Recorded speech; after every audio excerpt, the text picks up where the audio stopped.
ایک طرف ابو سفیان کا قافلہ جو موت کے دہانے سے بال بال بچ کر نکلا، اور دوسری طرف ابو جہل کا غرور جو جنگ کے میدان کو اپنی نمائش سمجھ بیٹھا۔ اللہ کے نبی کے سامنے اب دو ہی راستے تھے، یا پیچھے ہٹ جائیں یا ایمان کی تلوار سے باطل کے غرور کو چیر ڈالیں۔ یہ وہ لمحہ تھا جب بدر کا فیصلہ قریب تھا اور آسمان گواہ بننے والا تھا ایمان اور تکبر کی ٹکر کا۔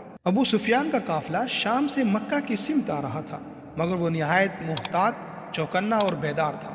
راستے میں جب وہ بدر کے قریب پہنچا تو قافلے سے آگے نکل کر اس نے ایک مقامی شخص مجدی بن عامر سے پوچھا، کیا تم نے یہاں کسی اجنبی کو دیکھا ہے؟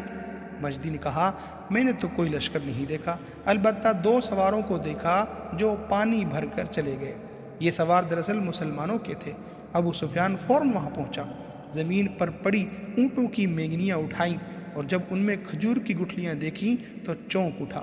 اللہ کی قسم، یہ یثرب کا چارہ ہے۔ اسی لمحے وہ سمجھ گیا کہ مدینہ کا لشکر قافلہ کے تعاقب میں ہے۔ ابو سفیان نے فوراً راستہ بدل دیا، قافلے کو مغرب کی سمت موڑ دیا اور ساحلی راستہ اختیار کر کے بدر کے مقام کو بائیں ہاتھ چھوڑ دیا۔ یوں یہ قافلہ محفوظ ہو گیا، اور ابو سفیان نے مکہ کے لشکر کو جلد از جلد واپسی کا پیغام بھیجا۔ جب قریش کا لشکر جحفہ کے مقام پر پہنچا تو انہیں یہ خوشخبری ملی کہ قافلہ بچ گیا ہے، اب واپسی کرو۔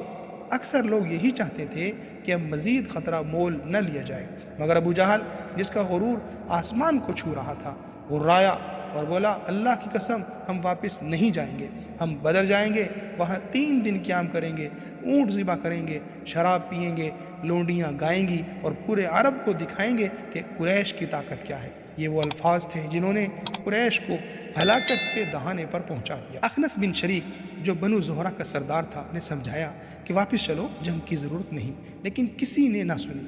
اخنس بن زہرہ کے 300 آدمیوں سمیت وہ وہاں سے الگ ہو گیا اور مکہ واپس لوٹ آیا۔ یوں قریشی لشکر کی تعداد 1000 رہ گئی۔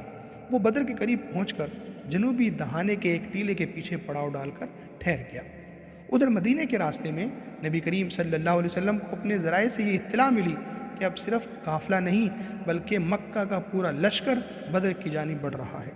آپ صلی اللہ علیہ وسلم نے حالات کا گہری نظر سے جائزہ لیا اور فرمایا، اب وقت آ گیا ہے کہ ہم ڈٹ جائیں۔ اگر آج ہم پیچھے ہٹے تو دشمن مدینہ تک چلا آئے گا، اسلام کی جڑیں ہلا ڈالے گا اور ایمان والوں کی عزت خاک میں مل جائے گی۔ یہ وہ لمحہ تھا جب اللہ کے رسول صلی اللہ علیہ وسلم نے فیصلہ کیا کہ اب میدان بدر ہی وہ جگہ ہے جہاں حق اور باطل کا پہلا فیصلہ ہوگا۔